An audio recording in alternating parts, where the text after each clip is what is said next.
Back up here at the mine. Been working on this felsite dike that is interlaced with quartz stringers. Apparently the quartz carries gold, and we have found some gold, but not enough to mine profitably. We're getting ready to shut down because we're just not making any money. This started out as a pilot mill project, and it has proven to be unprofitable. So there is no cause to bring bigger equipment in to mine. This is the last part of the dike that I am sampling before closing up shop tomorrow.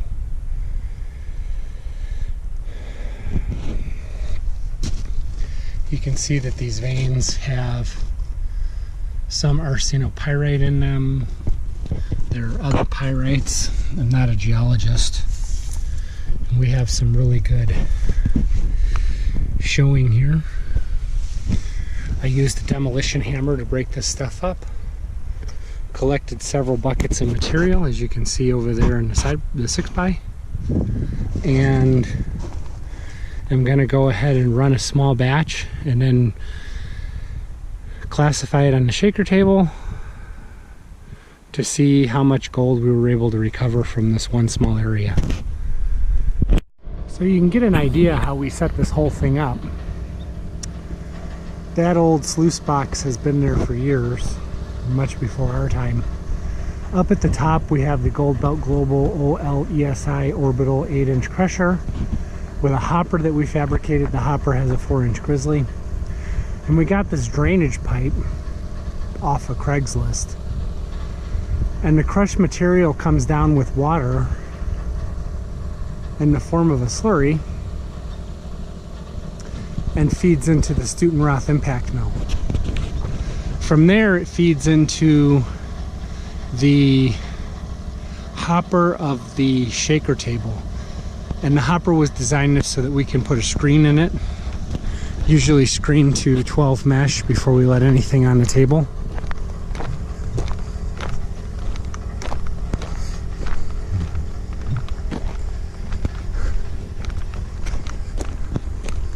This is our tailings pond. You can see the shaker table in there. It's not quite set up. Our water supply comes from that small creek.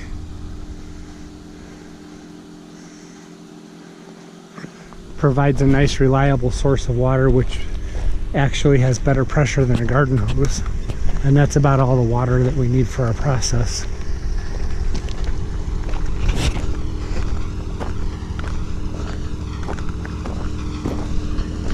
We had to build these pads and put the shipping container on, and up there for the Stutenroth.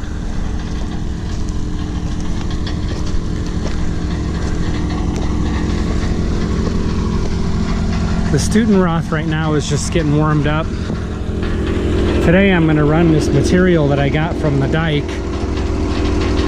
into a bucket and then manually feed it into, well, basically into a horse trough, and manually feed it onto the shaker table. Normally this is a two-person operation. This thing is loud.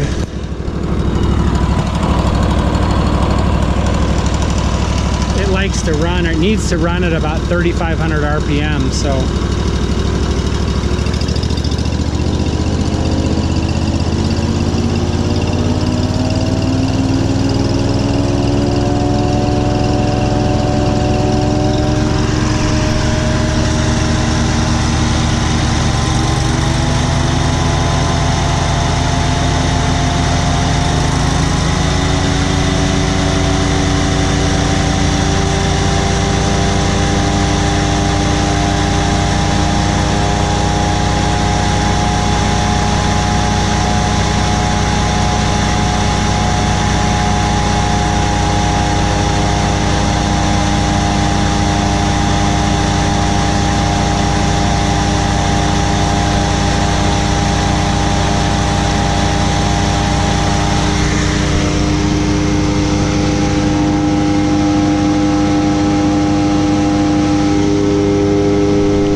that's the 4 buckets of quartz that I just collected.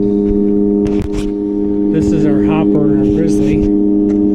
Stutenroth makes quite a bit of noise.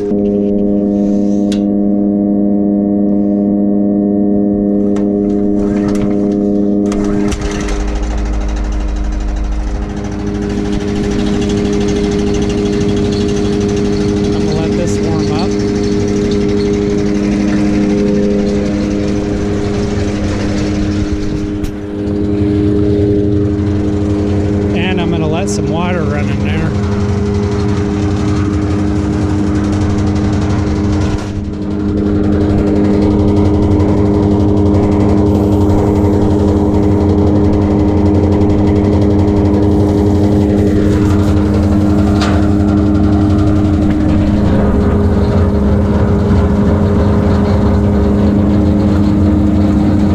Letting this thing warm up.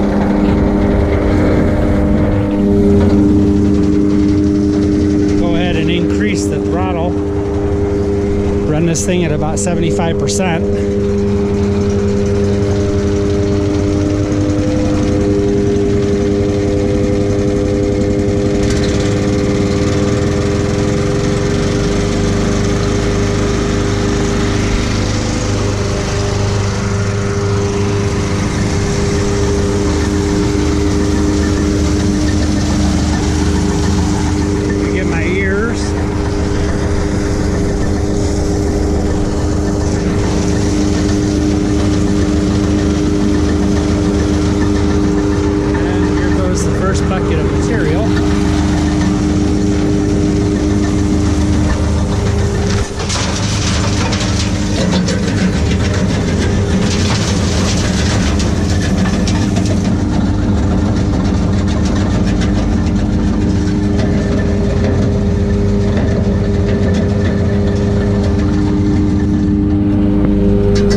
this is the end result. Got quite a bit of material that looks like that out of the Stutenroth. And you can see how it starts the lights move off the table pretty quick.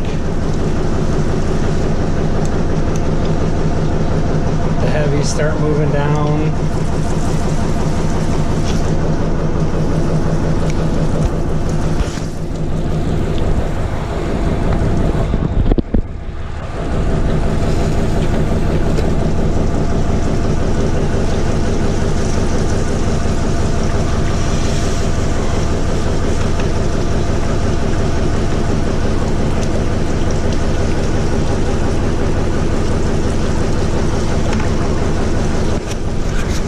Do get some oversized. Archie Stutenroth says it's probably not worth running this stuff again. He says that the quartz breaks along natural fracture lines, and that's where the gold is typically put down.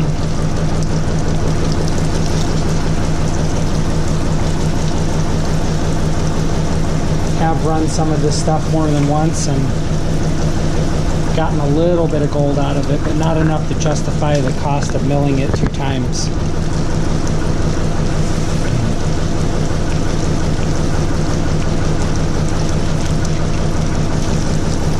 Running the table a little harder today.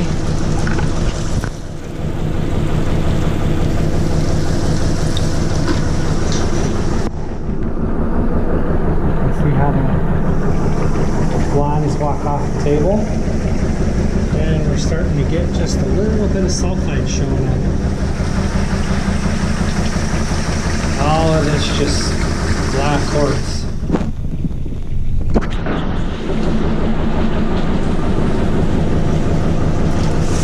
One of the most important things about feeding a table is to feed it consistently, so at some point in the future I will invest in an auger feeder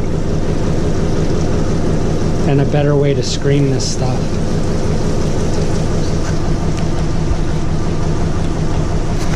Doing this by hand takes a while. You can see how the separation of this stuff is taking place. You have a band of heavier sulfide material and some really light blonde quartz, but these are bigger pieces and so they're down further on the table. And this is just dirt. This is the lightest stuff of all.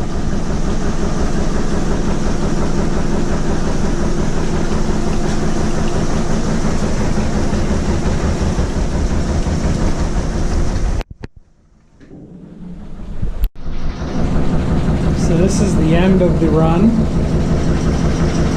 Just waiting for stuff to come down off the table.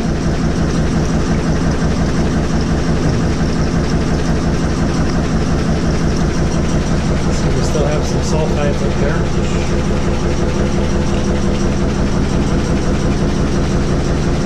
Some blondes.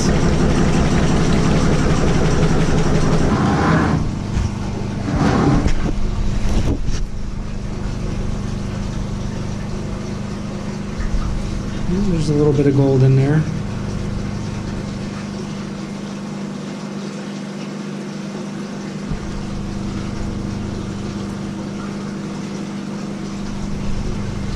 All small, nothing to write home about.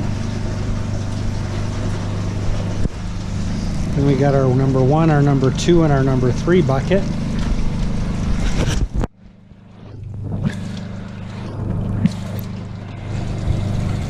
See how they come off the table.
you can see, it looks like we have some free gold in there, but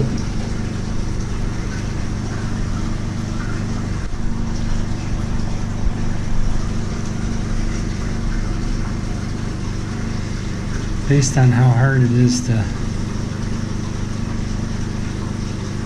get, I wouldn't say it's worth going after. Mostly a nice heavy sulfide con. There might be some free gold in it. I don't know how much gold is bound with the sulfides.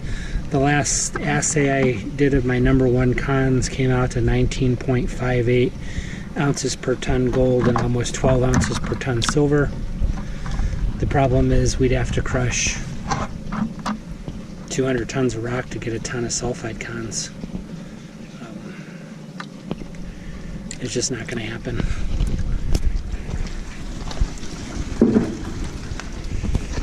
This is number 2. You can see it is definitely a bit lighter, and when I was cleaning the table I did run a number 3 into this for a minute because I didn't want to lose any of the sulfides that were coming off the table. But you can see this is a much lighter product. There are some sulfides in it.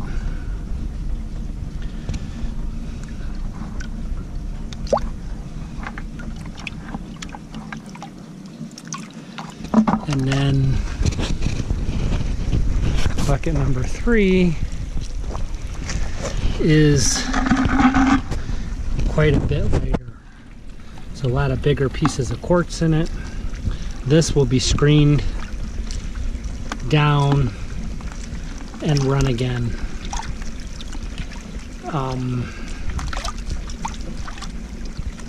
Screen it to 12 mesh minus, 30 plus, and then 30 to 50 and 50 to 100.